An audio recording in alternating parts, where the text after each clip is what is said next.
sho. Doje shangi kompam nyuto sho. And let's do the 4 limitless contemplations. Very, very important, this prayer. Really helpful for all beings. May all beings have happiness and create the causes of happiness. May they all be free from suffering and creating the causes of suffering. May they find that noble happiness which can never be tainted by suffering. May they attain universal, impartial compassion, free of worldly bias towards friends and enemies.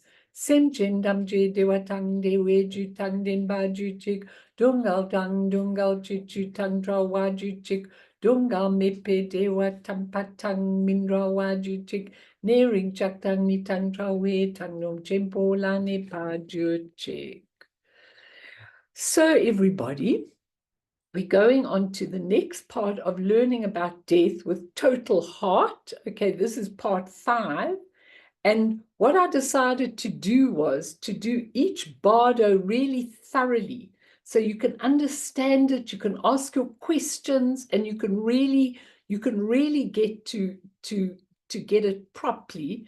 That's why I'd rather do the bardos thoroughly, because usually when I do the teaching, I usually rush through. This time, I've really taken time to see how these death and dying teachings fit in with everything in our lives and see how you can apply them. And I think it's really important. And then take our time with the bardo. So the next week, you're contemplating that one bardo that we have actually discussed, which is very important. So I think there's a beautiful story about Dajjam Rinpoche, who was traveling. He was one of the greatest meditation masters. I use a lot of his stuff, mystics and yogins of recent time. One day he was driving through France with his wife, admiring the countryside as they went along. They passed a long cemetery which had been freshly painted and decorated with flowers. Dajjam Rinpoche's wife said, "Rinpoche, look how everything in the West is so neat and clean. Even the places where they keep their corpses are spotless. In the East, not even the houses that people live in are anything like as clean as this." "Ah, yes," he replied. "That's true. This is such a civilized country. They have marvelous houses for dead corpses. But haven't you noticed they have such wonderful houses for the living corpses too?" Okay, so we the living corpses, which I think is really important. And, I mean, it really makes us realize how hollow, and futile life can be when it's founded on permanence and solidity, which is what we're trying to learn, and it's nothing like that. So I think that what was always in the Tibetan book of love and of living and dying was death is a mirror in which our whole lives are reflected. And if we know that, then we've got to look at our lives really, really deeply and see what is reflected.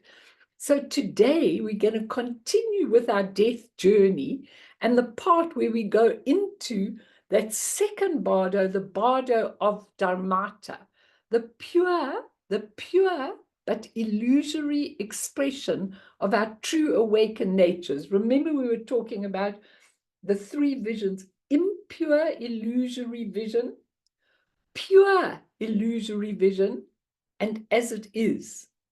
Now, this is the pure illusory vision. In other words, whatever you see goes back into the essence, no matter what.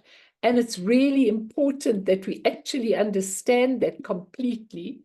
And I keep asking, I spend a great deal of my current life actually exploring this bardo while I'm in a physical body. And for me, the more I understand this bardo, the more fascinating it actually becomes. I think it's one of the most fascinating things that ever existed, and you'll see why just now. But I keep asking the question, how come, if most of our being is so exquisite and makes such sense, to me it makes such sense, And why do so few people on earth in physical bodies not explore this or know anything about this pure expression? I mean, how come it's like that in the world when this is available? And when I look to the future, when I look at this degeneration, when I look at politics, I can just vomit. And I keep looking at the politics. People say, I don't watch politics. I do, because I want to know what calls to give in the world. Hello, man. I want to know what calls to give in the world. So I need to know what exactly is happening. But it's one of the most revolting sides of human nature that I've ever actually come across, and it makes me sick. And I would much rather spend my time really, understanding how this Bardo, what it's like in this life to have that Bardo. And Anam Tupten, in his book about navigating life through the Bardo teaching, says, our stories of who we are have the power to create our very experience of this life on earth. So the stories that we tell ourselves about ourselves, they stick, but they're not even inborn. They're just stories and beliefs that are not even tangible. So why do they stick? And in the end, when we come to the end of this life, our life is a human story that exists, he says, mainly in our minds. Now, animals don't have that story. Why? Because they don't carry a narrative about their story. They seem to just live in the present moment and be alive and awake in this moment. It's very important, but we carry this narrative and think that's us. Now, when you think of this statement, I say, this isn't a Namtukta, but this is what I say. If the story exists mainly in our mind, then when the mind dissolves, the human ordinary consciousness, the thinking mind dissolves at death, all we're left with is the imprints of the story, not the story itself. What we derived from the story in our actions, not its content. Yet we lived unconsciously deluded with the story, not just taking out what we need to learn and go on with it. We never did that. And so it's really important. And he says, life on earth is short, and all the time that is gone cannot be recaptured. People might sometimes wish they could relive their lives wiser and more enlightened. That's how I feel about the first half of my life. I wouldn't mind, reliving it and doing it very differently to how I did it. But not one moment can be brought back once it has passed. So each moment and our state of mind matters. We can live now more consciously, finding meaning and freedom in everything we go through. It's never too late. Now, this week I had an interesting experience because I had the grandson of a 99-year-old lady that I was busy working with and everything. And then his 99-year-old grandmother, not a Buddhist, was really battling to die. She was on the verge of dying and all her organs were going and all of that, but she wouldn't die. It was going day after day. So he said to me, Melanie, can you help her? So I thought, okay, she's 99, pretty involved in her way of thinking and everything. What should I do? Then all I did was, and I made a recording of it on my phone and sent it to him, as well as talking to her, always calling by their name. It's very important when you want to help somebody who's ready to go in the bardos or in the bardos, that you say their name, because then they know that you're talking to them, and it's very important. So I said to her by her name, I said, stop this fear immediately. I said, you know what? You are going on the most exciting journey of your life. Your body is so old, it's finished. 99 years on earth. That's a long time. I said, but guess what? It's all dissolving now. And I explained to her, I explained to her exactly what was happening with her elements. I said, if you, like I did with you last week, if you feel the dryness, if you feel the water, if you feel the fire, if, you know, the coldness and all of that, I explained exactly what was happening. And then I said to her, and then you're going to go, talking about the inner elements, is often you're going to go into a dark moment and then out into the light. And I said to her, I want you to understand what an exciting moment this is.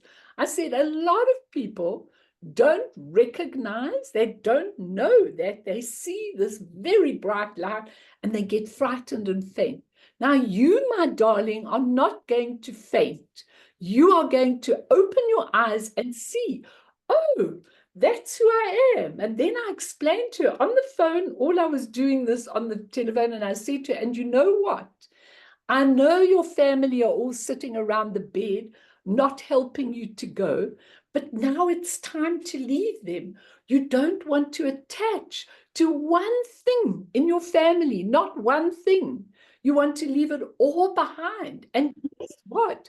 I know you might think to yourself, well, if I leave it all behind, what about the love I have for them? But I've got news for you, I told her. The love is carried in your heart, and they carry your love if they know how to look in your heart. So don't worry about it in any way or any form. You just go to the light. It's an exciting experience. And guess what? I don't know if it was from Mount. I sent it to the grandson as well. And I said, give it to her again later in the day. Okay, which he did. And guess what? That night she passed over as peacefully as can be. Okay, so the next day I did the next recording. Okay, now this is where you are. And I was telling her just in very layman's terms, now you're going to see bright lights, you're going to hear loud sound, you're going to see all beautiful things, and could be quite scary, but don't you get scared. Remember my words. You're going to open your eyes, because guess what? This is how I spoke on the phone. Guess what? You are going to see this and you're going to say, hey, but what I'm seeing now, I already know. I knew it long ago before this life. And try and recognize that what you're seeing is your own nature in front of you. Do not be afraid. And I sent that off. I'm just giving you a brief narrative of it. And I said to him, play it to her again and tomorrow and everything. Now I'm ready to make the next recording on the phone, okay, for her as she leaves that Bardo, because if you don't get it, that Bardo, if you don't get this Bardo of Dharmata, then you move on to the next one very quickly. If you do get it, it could take you quite a long time to go through it. So it's dependent on you.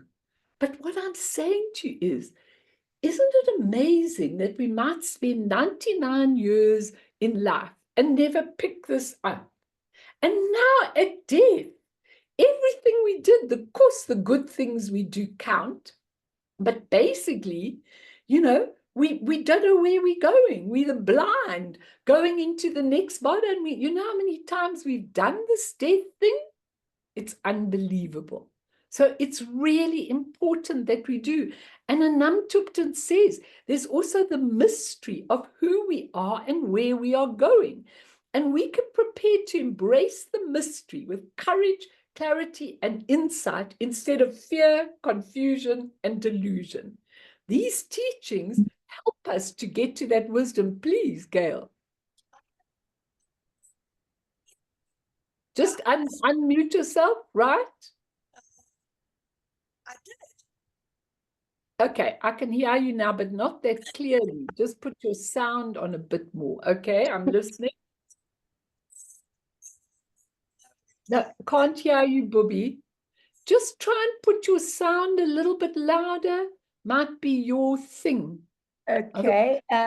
That's perfect. Perfect. I can hear you. Okay, can you hear me now?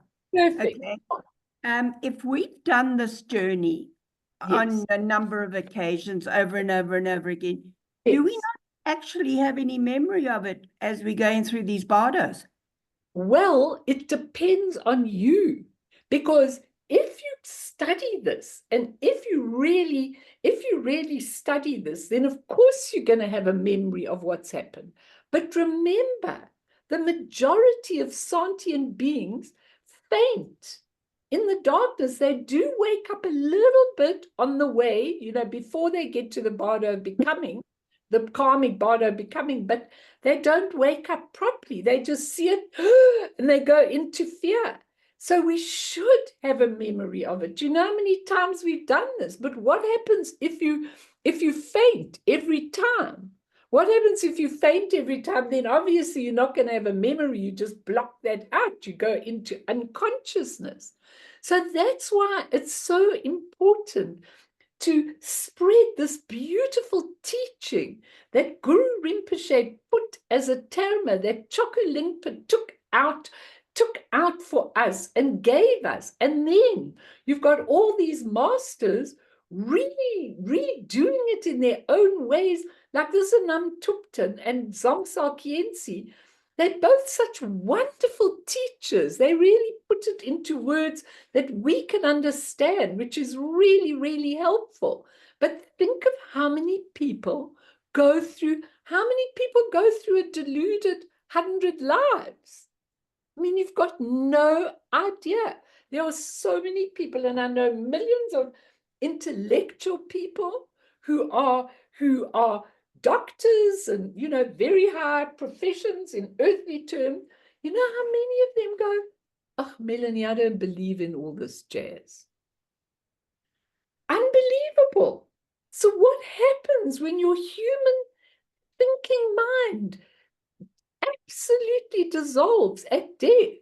You've got nothing to hang on to. So it doesn't matter how brilliant you were on earth, and think of how many people waste this life, because that's what we're here for, actually. And we waste it. And so it's really important. Your question's very important. And I think it really helps. And Anam Tupten says, these teachings help us to get this wisdom. Bardo teachings, he says, are like a sacred compass, reminding us not to get too attached to anything in this world, especially to where we are, to our life, or to the affairs of our life. We belong to primordial purity. We belong to primordial purity, not to so and so and so and so and so and so and so and so. We don't belong to any of them. We belong to our own essence of the whole, of all the universes. And the Bardo that we are going into as the Bardo of Dharmata is the mother's pure expression. Now, if you understand this, the mother is the essence, emptiness. Her expression is luminosity and awareness. And if you see it, you are going into that. But the narrative of who we thought we were is over. Klar, kaput. We've been in that materialism life, or that material life, some more than others, and we need to see a much bigger reality. But just look at all the people. I watched at the tennis yesterday, how many hundreds and thousands of people were ambling along just to see Alcatraz, when he finished his match, and it was terrific. I was so happy that he won and everything. But I just looked at all those people, and Josh said, imagine if all those people were learning what you're teaching. And I said, yeah, can you imagine? They're not interested. They're interested in sport. They're interested in materialism. They're interested in everything. Most people aren't interested whatsoever. And they also deludedly think that when they come into death, they'll know. How can you know if your conditioning doesn't allow you to know? You might want to challenge on this, but he says, Anam Tupten, the Bardo teachings are based on a notion of continuation. If there was no continuation, we wouldn't exist.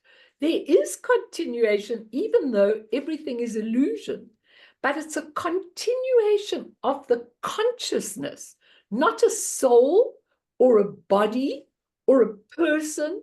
And the human part of the consciousness of that life dissolves. And then we come back to being who we are, The true primordial consciousness goes on if only we recognize it, know it, recognize it. And he says, I'll open it up now and then we're going straight on to the other Bardo. But your earthly, he says you have two tasks or two vocations in life. You have your earthly vocation. That's what you do with your life, okay? You make a living, you work, you study, you're an accountant, you're a doctor, you whatever. That's your earthly vocation. And then secondly, your transcendent vocation. So important, because this is discovering a deeper richness of existence, and it may be universal love. And it doesn't trap us in the conventions of the world. It's a new dimension of consciousness, and it's egoless. And I said, maybe what we do in alignment with our true nature is really our also our transcendent vocation. So in other words, if you're doing something in your life, like for me, my teaching is more important than anything else. You can move me anywhere, but don't ever stop me teaching, because that feels like my transcendent vocation. And so I think your transcendent vocation could be your own if you're doing things which serve and help people, or if you're doing things for ego, your earthly vocation, and that doesn't help in any way or any form. So I think that's very important. So we're going on to the Bardo of Dharmata, but anyone want to ask anything? Hey, you guys, can we not have your cameras a little bit? I love it. Anyone else want to say anything, ask anything? This is your chance. Because those are just general things about death and dying. Now we go on to the Bardo. Anyone, please don't be shy. It's really important that you ask and that you resolve this for yourself. Can I ask something? Please. So we can get this knowledge, but what happens if you're a child? You're not, and you die. What happens with that in that instance? I mean, they don't have this knowledge. It's unlikely they're going to learn it. Yeah, you know, a child is usually really okay, because especially when they're young, they haven't embodied themselves into just their earthly life. So remember, when the child dies, they come into the fullness of being. They don't die as a 5-year-old child and remain a 5-year-old child. And the sooner the death happens in a child, the more they actually remember. Because what is amazing is, if you listen to children when a bereavement happens in a family, out of their mouths comes such wisdom. You know, they say the most wonderful things, like they say, "Mommy, you shouldn't cry. You know, she's gone to this place," and they describe it and everything. They still have a memory. But we shut that out so quickly by making them get into this life and making their egos grow and making all of that grow.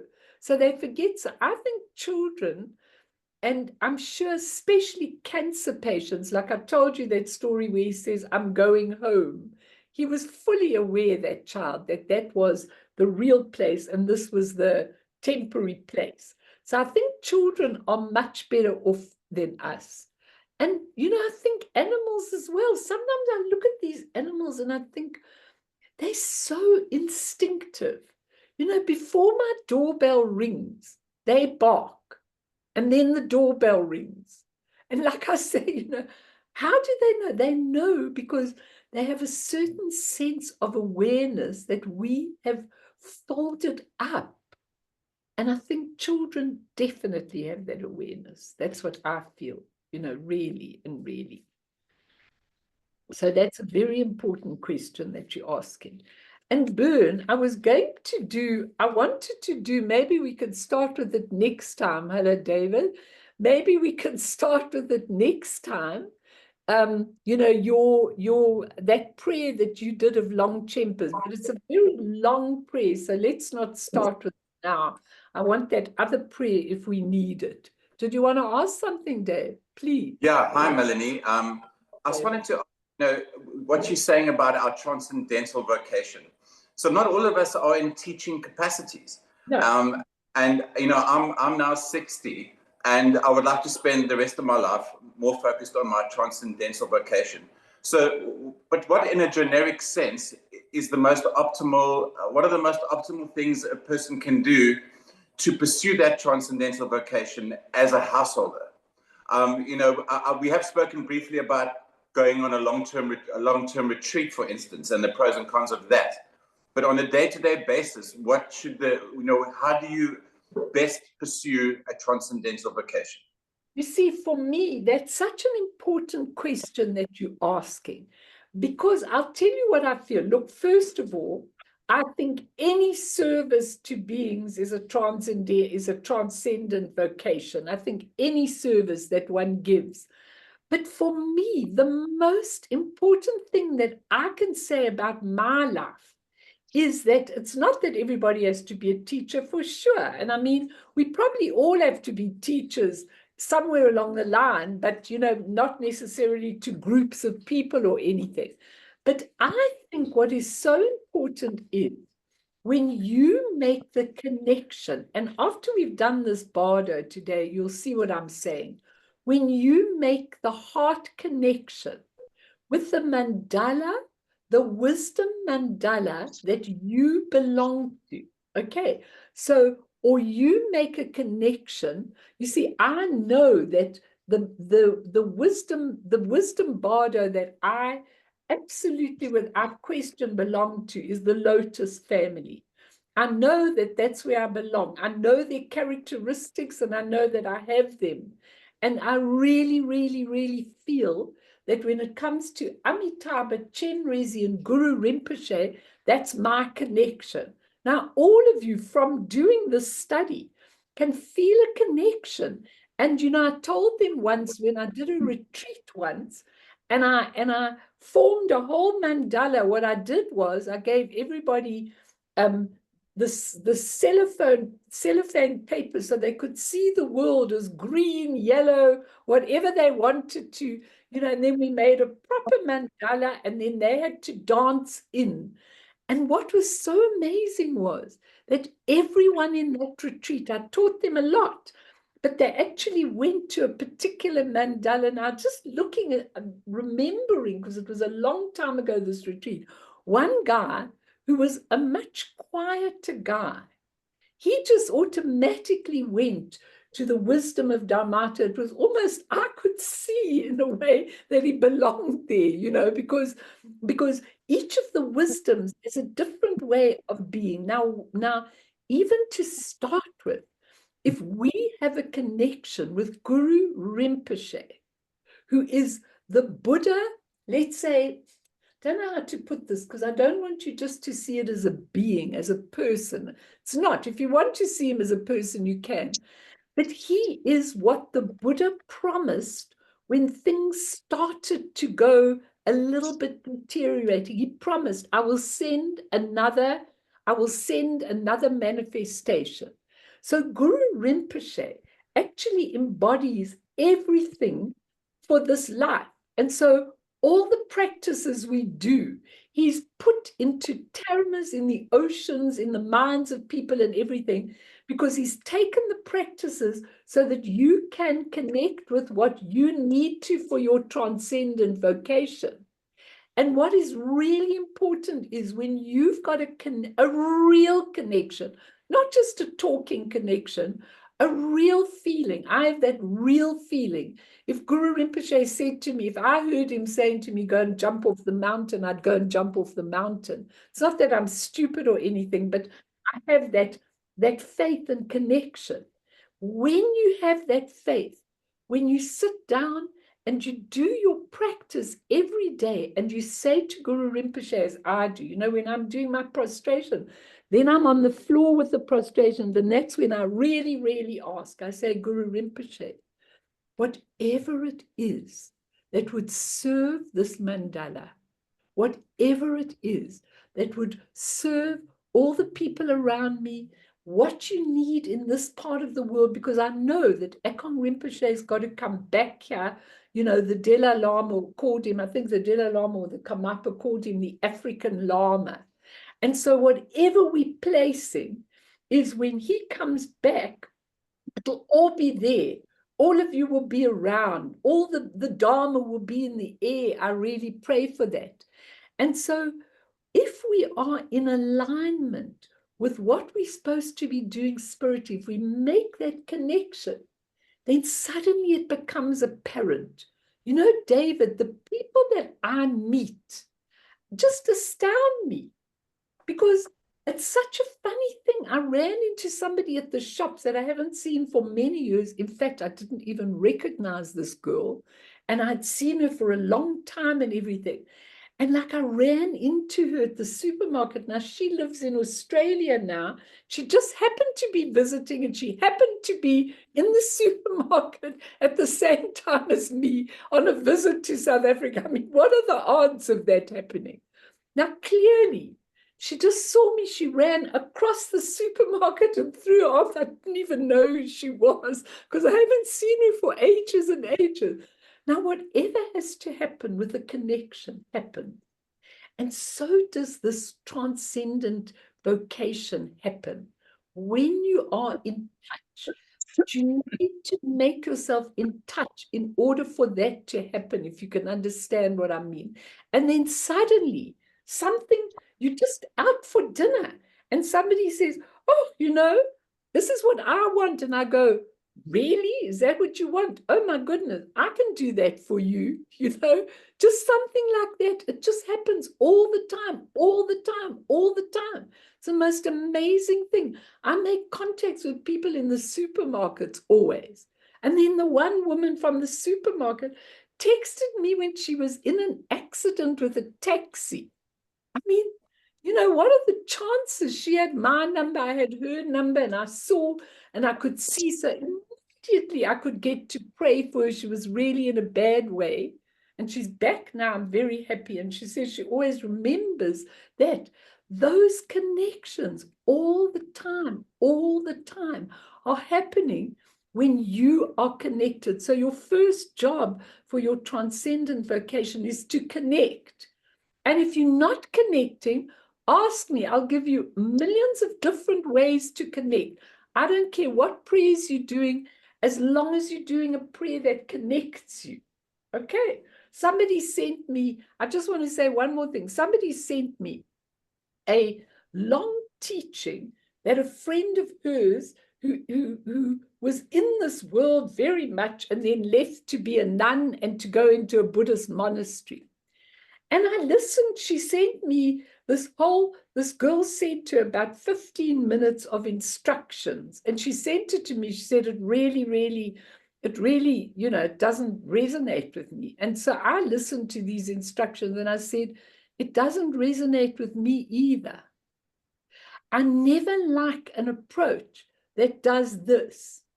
I never like an approach that does this. I like it that we can leave for the religions to point a finger at us, at where we're going to land up in the rotten hell. She told her, oh, you don't want to go to the hell realms and you don't want to go to the hungry ghosts.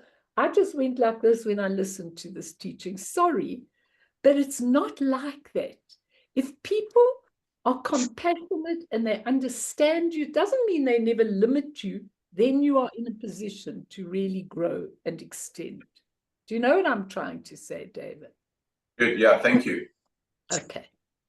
So let's come to this Bardo of Dharmata. Okay, I want to start off. It's called the Chuni Bardo, the second Bardo. So as soon as you've died, and we went through the dissolving of the elements, we also went through last week, get it if you didn't listen, at the Pawa, the transference of consciousness, and now you're in the Bardo. And if you cannot recognize the real light, okay, the beautiful, pure, clear white light, and it does come, the noises start coming and people are really frightened, and a lot of people won't recognize that, then you wake up in the Choni Bardo, in the Bardo of Dharmata. And it's really important that you understand how amazing this really is when you think about it. And most people also can't wake up.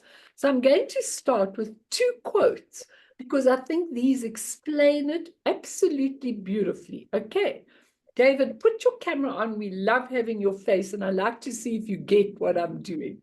If you can put your cameras on, I'm so happy. Okay. This was a quote.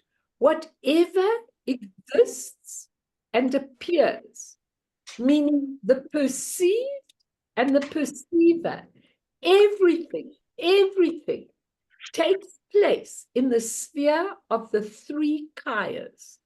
The 3 kayas, okay? Dharmakaya, Sambhogakaya, Nirmanakaya. Essence, luminosity or cognizance, and manifestation. Everything. Everything takes place within the 3 kayas and dissolves back into the sphere of the 3 kayas. And this is how things remain, appear, and disappear.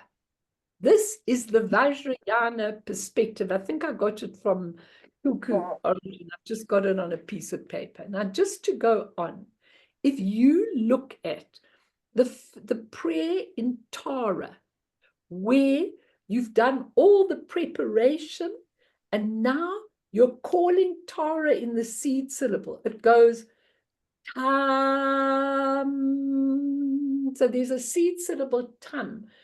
The seed syllable is very important. Just as when you create, you go ah, and that ah in the Tibetan is how you create things. Now, when Tara is going to come to your thing, and I've done this for many, many years, you give that seed syllable tam, and it's actually the energy out of everything's going to be born from it. And then in the Tibetan, it goes like this. Listen carefully. The unborn, clear light, expanse of the Dharmakaya. So first the Dharmakaya arises as the unobstructed jnana body of the Arya. So out of you calling the tam, and then out of that Dharmakaya, is he sick? Just going to tell you. Out of the Dharmakaya comes the Sambhogakaya called the jnana body. Now, when you understand this, this is what you're going to look at when you are looking at this bardo. And then it goes, as the network of manifestations, whatever will tame beings. So now out of the Dharmakaya comes the jnana body, the wisdom body. And from the wisdom body comes the manifestation of whatever will tame beings, the Nirmanakaya. Now, if you understand that, you can get it from the Torah, and then it goes, come here, Arya Torah, come here, Arya Torah. That's how the prayer goes. Now, when you read this, you understand what a privilege we get, that this Torah Puja has been left by Guru Rinpoche, so we will understand from the Dharmakaya comes the jnana body, the Choni Bardo, the Bardo of Dharmata is the jnana body, the wisdom body, the Sambhogakaya. That's what it is that we're seeing in the Bardo, okay? And then from that, the manifestations of the Nirmanakaya start going into manifestation.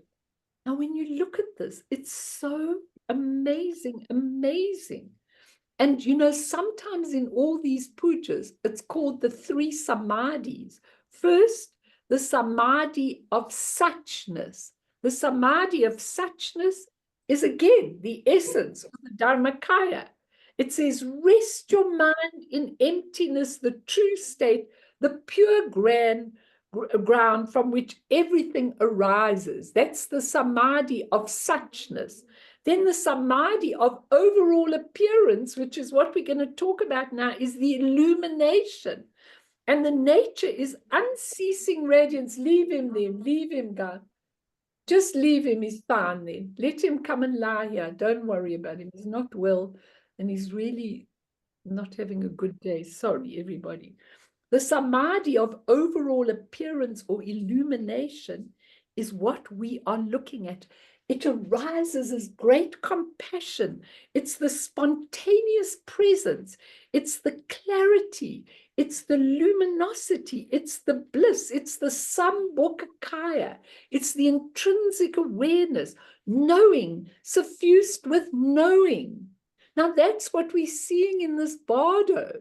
And if you can understand what I'm saying, then it becomes so easy to understand what the Bardo of Dharmata is. And the third samadhi in all the Vajrayana is the samadhi of the seed syllable. That's tam or hri or ah, whatever the seed syllable is. That's the energy, unbounded, unlimited. The initial seed syllable is the vivid manifestation of the union of emptiness and compassion, unlimited capacity, the nirmanakaya. So if you can understand this, everybody, it'll be amazing. If you can't, ask me. I will teach this 1,000 times over. Go and look in your Tara Pujas. Understand it, please. If you want to ask, ask. It's so clear in my mind. And it's so clear to think that when we go to the Choni Bardo or the Bardo of Dharmata, what we're going to see is the second part. So we've seen the first part, the essence. Now we're seeing the second part, the expression of our true nature, the wisdom nature. And that's what we're looking at. Does anybody not understand or want to ask? I don't care if you ask me the most basic question. It's so important for you to understand it. If you can understand this, then you will surely be in the pound seats when you die, for sure, and when you're alive. Because David, when you look at the Nirmanakaya, that's the transcendent vocation. That's the one that comes out of the Sambhokakaya that can go all over for sentient beings and give whatever it really needs to give. It's amazing, absolutely amazing when you understand this. So important here in this bardo is the fruit of all our practice of understanding who we really are. And remember, we might all see it a little bit differently. Okay, we might see it a little bit differently according to our training, according to everything that we've been. We might see it a little bit differently. Okay, we ask, what is the pure, illusory expression of our Buddha nature? What is it? What is that second type of vision that I've been talking about? What is it? Illusory means it will dissolve into essence. But it's the pure expression of this Buddha nature. What is the pure expression? The three kayas, and the 5 wisdoms, which I've taught you, and you can go back and listen, or you can do it from here. It's fine. That's what our true nature is. So that's what we're watching in this bardo. The 5 wisdoms can be called the 5 awarenesses. Are there 5 different awarenesses? Slightly. They're just different ways of seeing the world, but they're all awareness. It doesn't matter which one you relate to the most. They're all in the same mandala. You can call them the 5 awarenesses, or you can call them the 5 ways of knowing reality. The 5 ways of knowing reality. You can call it that, or you can call it the 5 different ways of an enlightened viewpoint. Now, this stuff is so tender to my heart and so important to my heart. It really is. Because for me, it's really the most important thing. And if you look at a crystal, if I take this crystal, okay, I'm sorry, there isn't really light, enough light. You need the sun to actually see it. But if you take this crystal has got a Buddha nature in it. There's a little Buddha inside it, okay? Now, if you look at this crystal, each of this crystal has got another side to it. Now, if you turn the crystal, we can't unfortunately see it because the sun's over there and I would have to go there and then I'd lose you. So when we turn it, we see 5 different colors.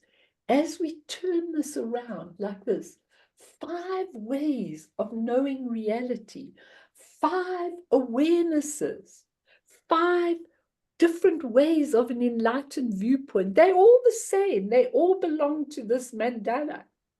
But each of us can relate, and each one has a different color, and each one is a different Buddha family, and each one has a different, what our bodies are made of is all contained in these 5 wisdoms. Okay, it's the most amazing thing when you start thinking and looking at it, because you begin to understand.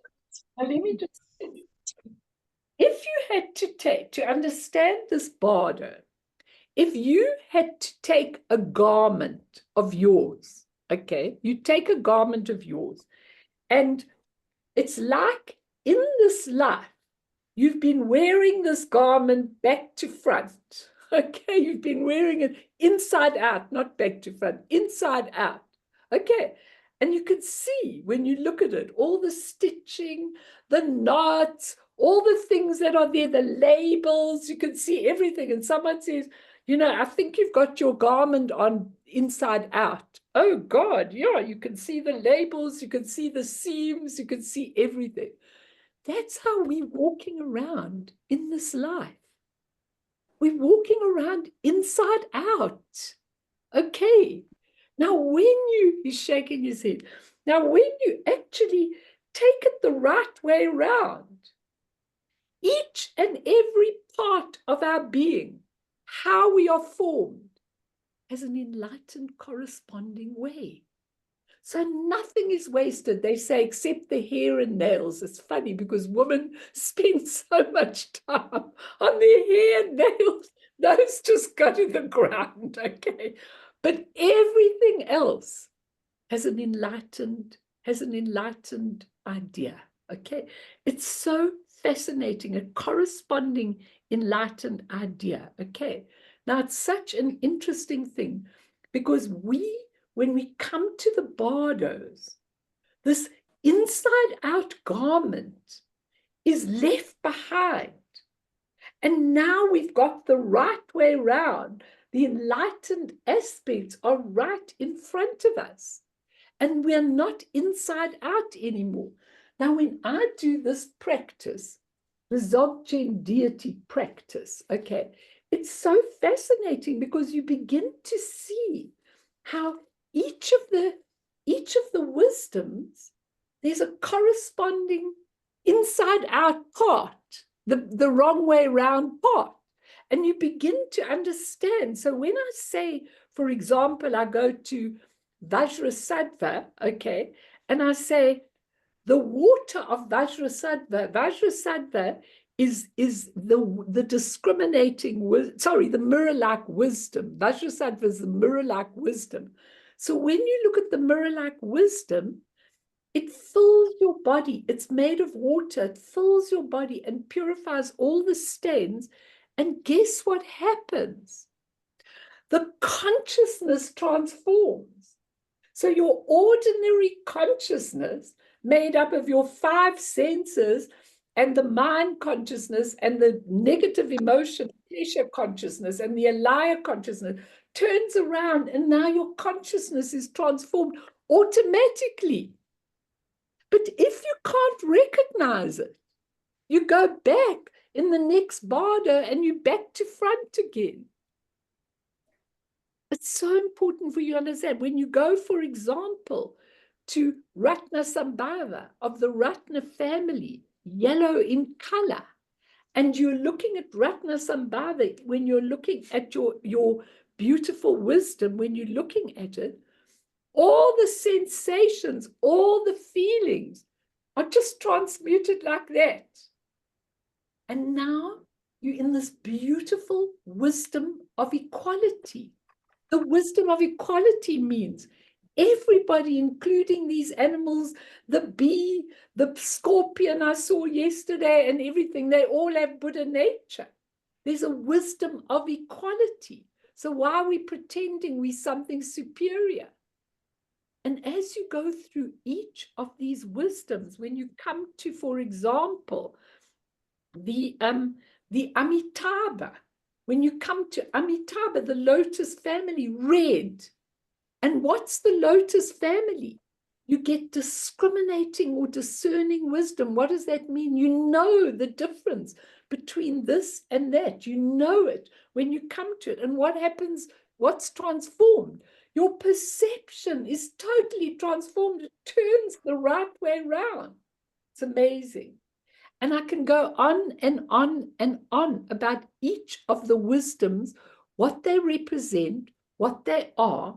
And then not only that, when you see the 100 deities in this thing, you also see the 100 deities, and you also see not only Buddhas, you see bodhisattvas, and you see Dharma protectors, and you see all kinds of deities in every single mandala of the 5 wisdom. And then you go, well, what are those? So when you see 8 bodhisattvas, those 8 bodhisattvas are the 8 ways that you see your consciousness, your ordinary consciousness has got 8 modes in it. And those are the bodhisattvas. So everything inside you transforms in a most beautiful way. And if you can recognize this, if you see it and you say, I remember we were talking about this in the group. I remember, and suddenly you say, this is only my mind projecting its true nature, and I'm seeing it in front of me instead of in me, but it always was in me. You're free. You're liberated at Sambhogakaya level. You're gone. You're into the Sambhogakaya pure lands. Goodbye. You never have to come back for another incarnation. Unless, of course, you've murdered a few people, but none of you have murdered a few people. You might have to come back or go somewhere else. But if you haven't murdered a few people, then you go there. Mel? Yes, please. So this is what I understand what you're kind of saying, is that when we are going through the bardos and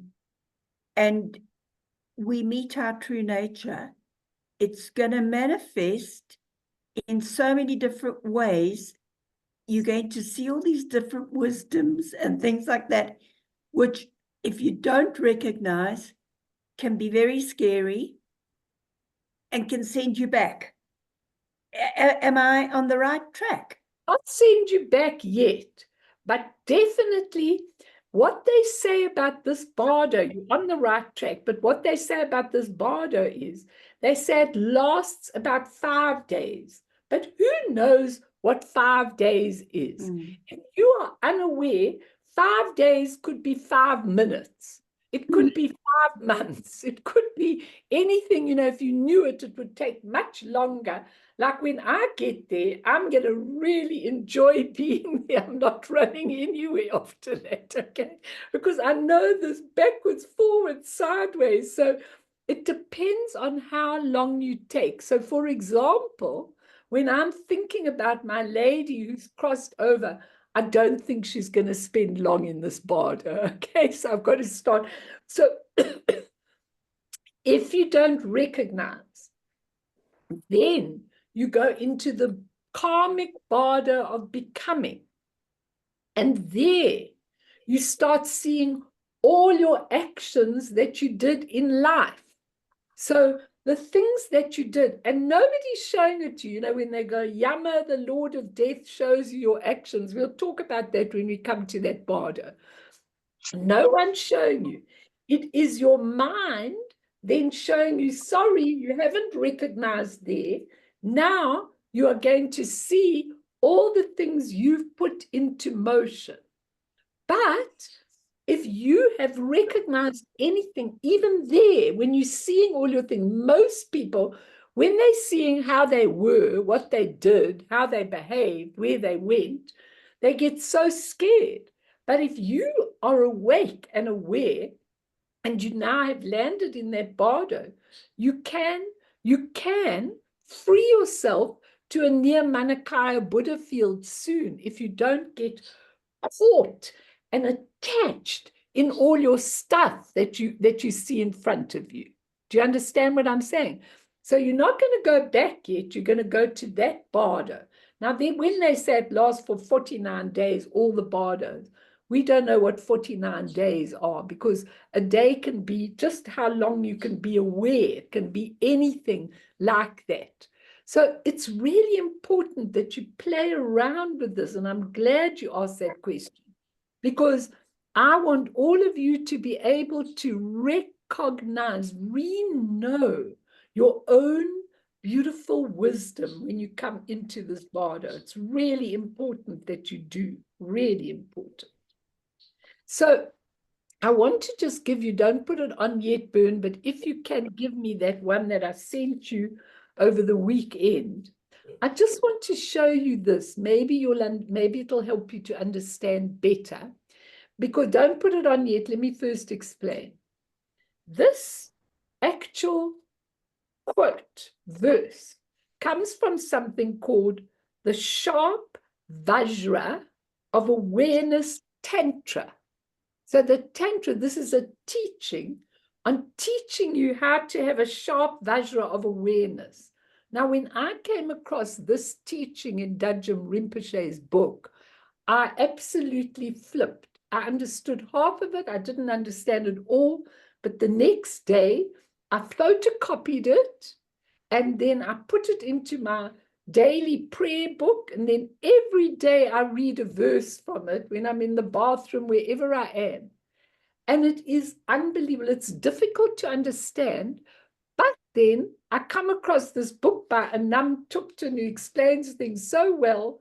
And the book is the whole Tantra of conscious awareness, which is so amazing because he gives it in much simpler language. So I've taken this not from Dajjal Rinpoche, but I just want you to understand what I'm saying about the turning from the wrong side into the right side.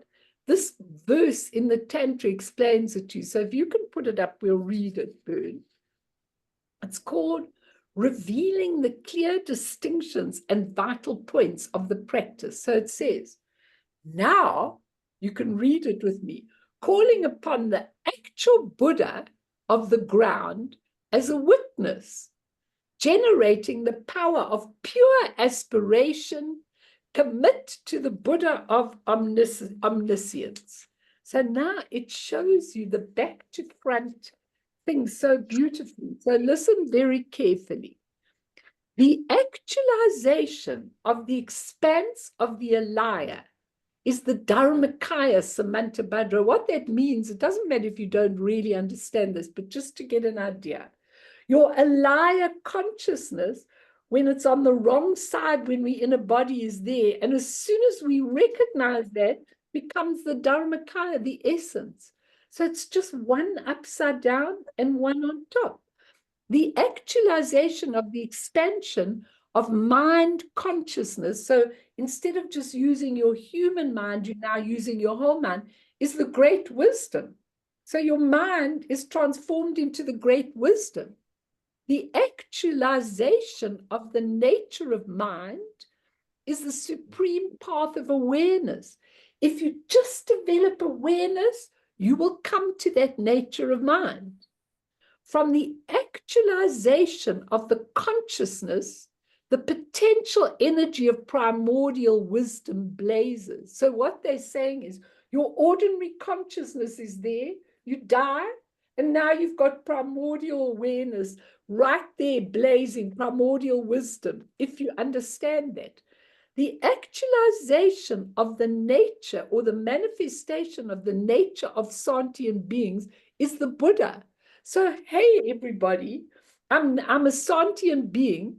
Now I've dropped this body. I'm a Buddha. It's the same. Just one's when you don't recognize and one's when you recognize. Then it goes exhaustion of the impure appearances and experiences is pure liberation. Arriving at the understanding of the natural state is realization. Likewise, without being ignorant of the vital point of clear distinctions, it is important to strike the vital points of the practice. Now, I don't want you to remember this. I just want you to understand the idea of it, okay? That's all. Thanks, Bern. That's all I want to do, because I think it's really, really important that you understand that when you are free, you see the wisdom rather than the poison. You see the wisdom rather than the 5 skandhas: form, feelings, perceptions, habits, and consciousness. Ordinary, those are the 5 skandhas. The Buddha said none of them really exist. They're all emptiness, but we believe they exist when we hear. Soon as we go into that bardo, we see, hang on a moment, what is this? What am I seeing? Okay, the consciousness is transformed the minute I see the being that is involved in the consciousness, who is Vajrasattva, or you can Vajrasattva or Akshobhya, is the being with the discriminating awareness, as discriminating wisdom, and you see it straight away, because then your consciousness is just transformed into primordial consciousness, into the wisdoms. You know, I know this sounds hard, and this is the hardest part of the bardos, okay? But it's not really hard. It's very natural to you. I've just taken myself and I have played so much with this. I've played around so much with this. Every single day, I say these mantras. Every day I go, Om Varajanu, Om, flood us with the wisdom of the Dharma to consume our delusions and our ignorance. Then I go, Om Makshobhya, Om, flood us with the discriminating wisdom, consume all, give us your mirror-like wisdom, consume, you know, you do all of them. And so you use the 5 skandhas, the 5, you use everything in the negative and you see it. So eventually you just know that what I'm seeing in myself is not the truth. It's empty. It's temporary. And as soon as you can recognize those wisdoms, you're there. You're absolutely there. You all look very skeptical. Okay, let's do it a little easier. Okay, and then we'll do a beautiful meditation. So what happens is, when we arrive in this bardo, straight from the bardo of dying, remember, some of us did the poor way, and we've gone out and we're not there anymore. I'm just gonna silence all of you so that we don't have all your noises as well. Okay, right. So when we get to this bardo, okay, let's say we've just come out of that bardo, we've just come out of that bardo of dying. We haven't recognized, and we now looking at ourselves. Okay. Firstly, there are 3 main dynamic plays: sound,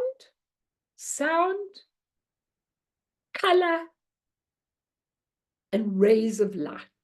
Sound, color, and rays of light. Those are the 3 characteristics of this.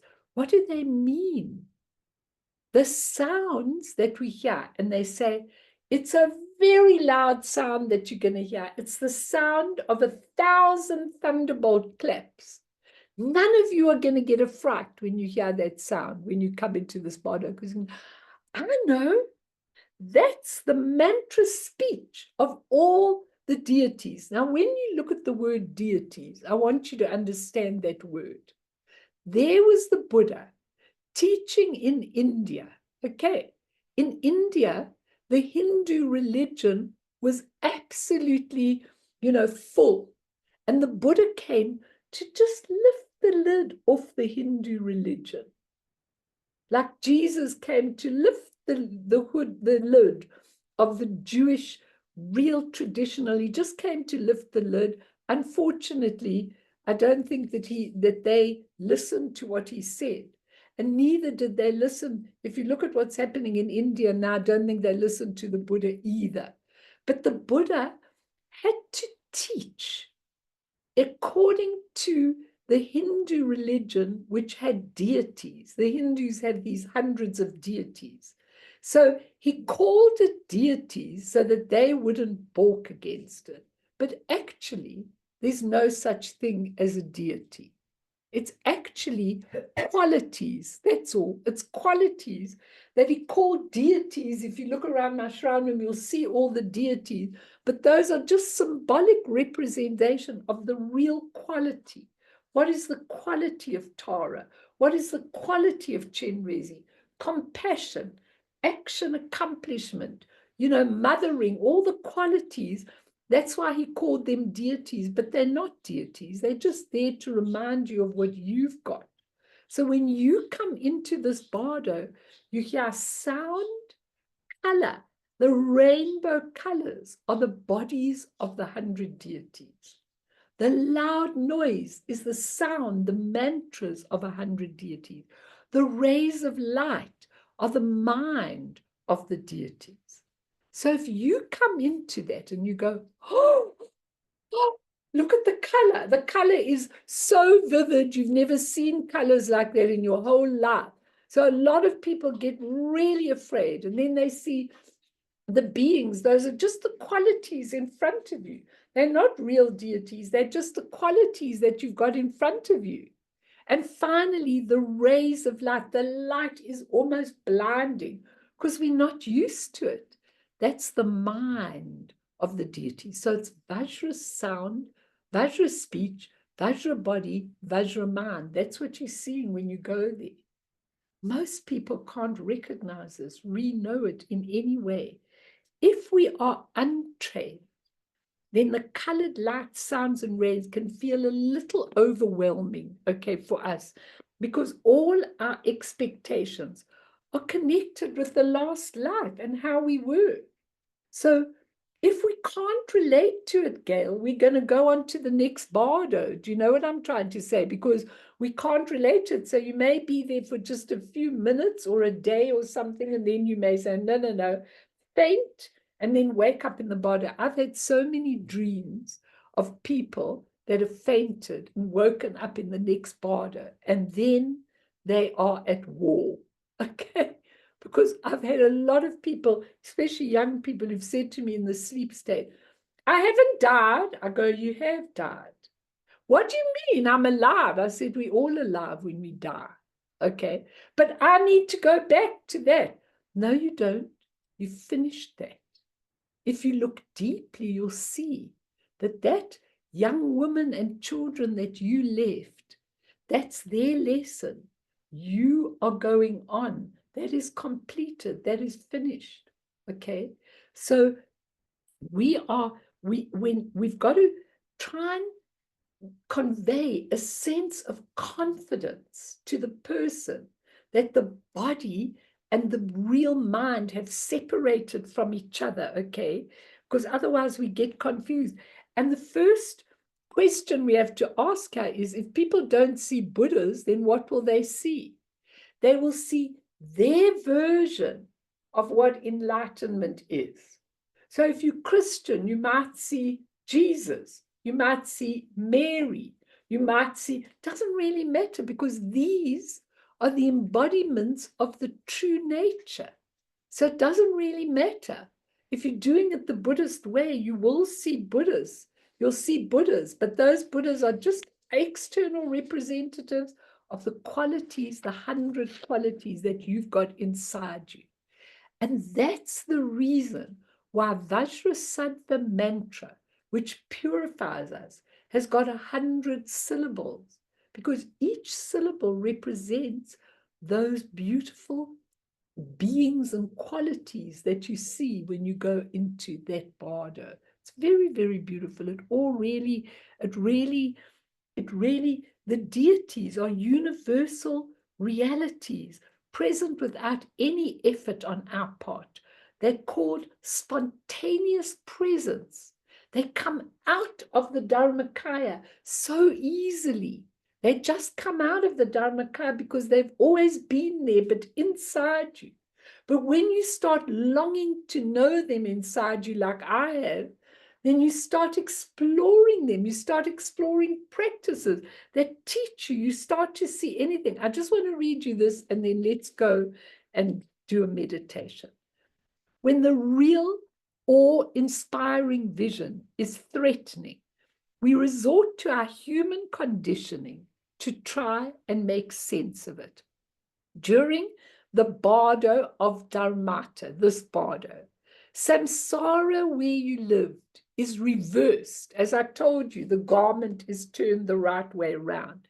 Our ordinary experience is turned back to front, inside out, and upside down.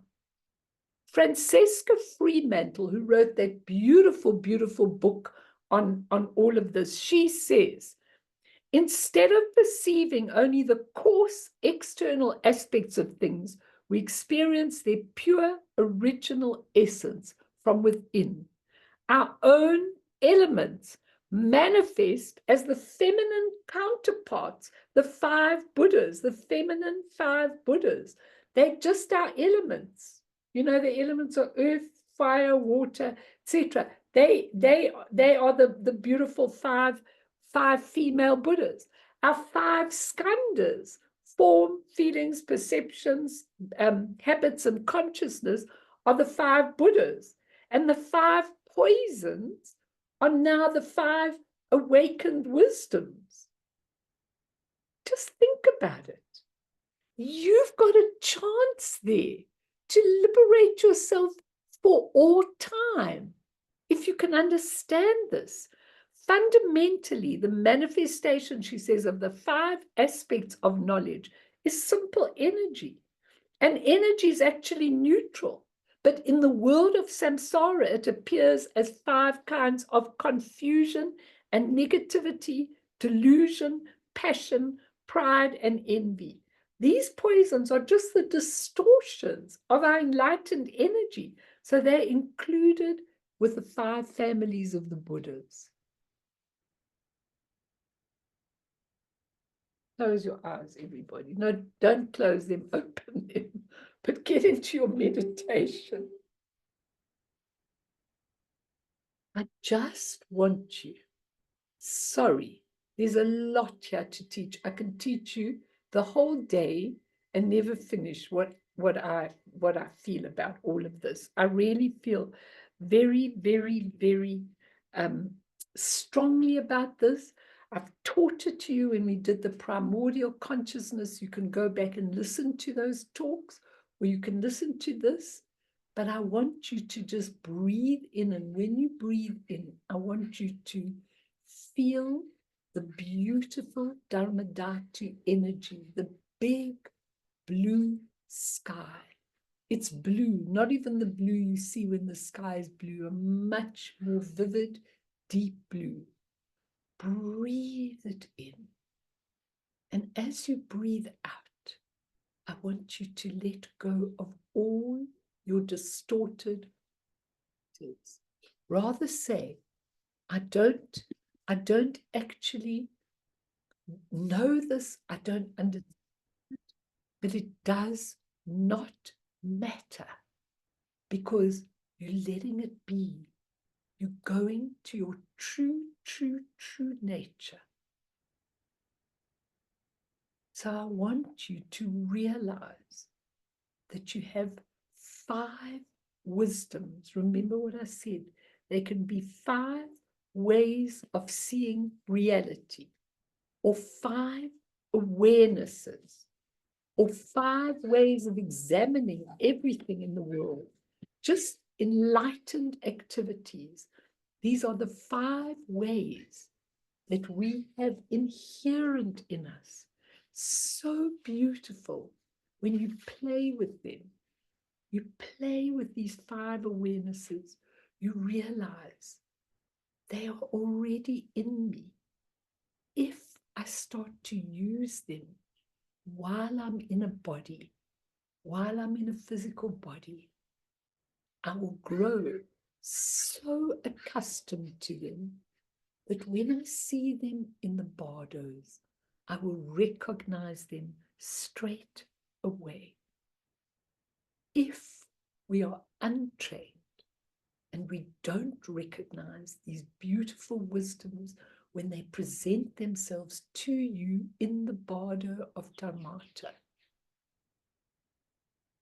then at the same time as all these bright colors, loud sounds, bright rays, the body, speech, and mind present themselves, suddenly we become aware of very, very soft, familiar lights.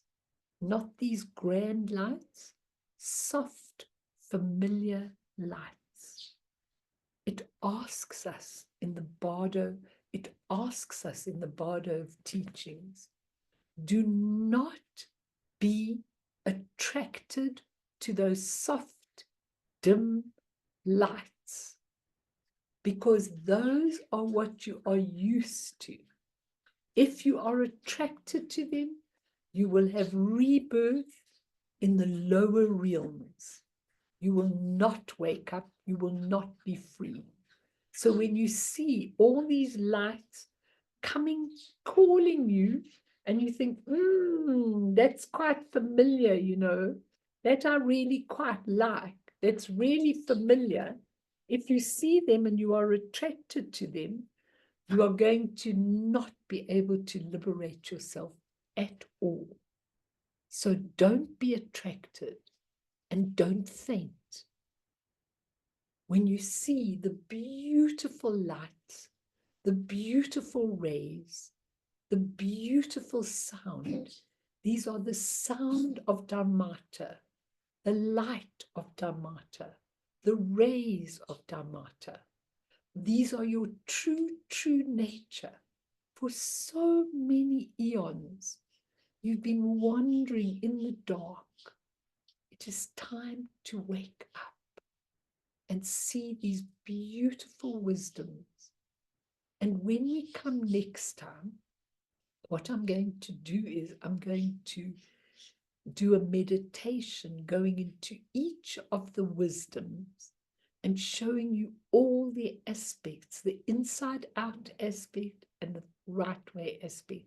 But right now, I just want you to understand that we will see 42 peaceful deities and their retinues, and 58 wrathful deities, they say.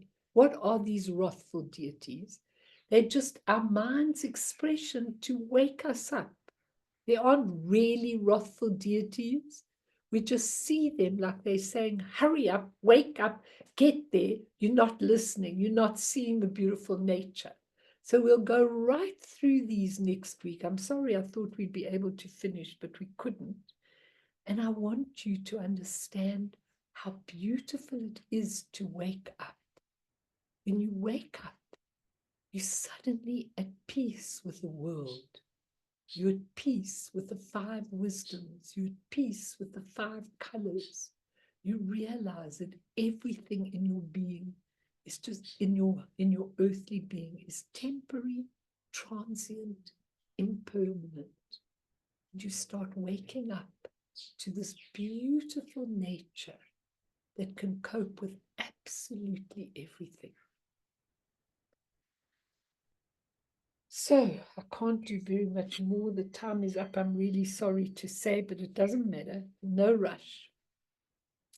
I just want you to, I want to dedicate today, Bern, to all the sentient beings who are in the Bardos, especially to those who've had traumatic deaths.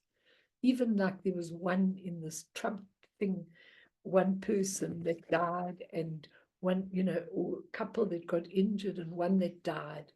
And all the people who've died in traumatic circumstances, in terror attacks, in really not very nice circumstances. May they wake up. May they realize that none of this is the absolute truth. It's just a temporary situation that they're going through, and they can wake up in the clear light. And may all of the people in the Bardos wake up into the clear light and know who they are and allow themselves to be liberated. So through this merit of these teachings, may we achieve all-seeing Buddhahood, and thereafter, once all the harmful enemies have been defeated, may all beings be liberated from the ocean of existence. Please, these teachings help us to be liberated, stirred by the waves of birth, old age, sickness, and death. Sonam die tamche zipane, topne nepe dranam pamshene, Jegana Jibala Drupaye Sipe Sole Doa Druwarsho. So I'm going to be here now. If people want to ask, listen,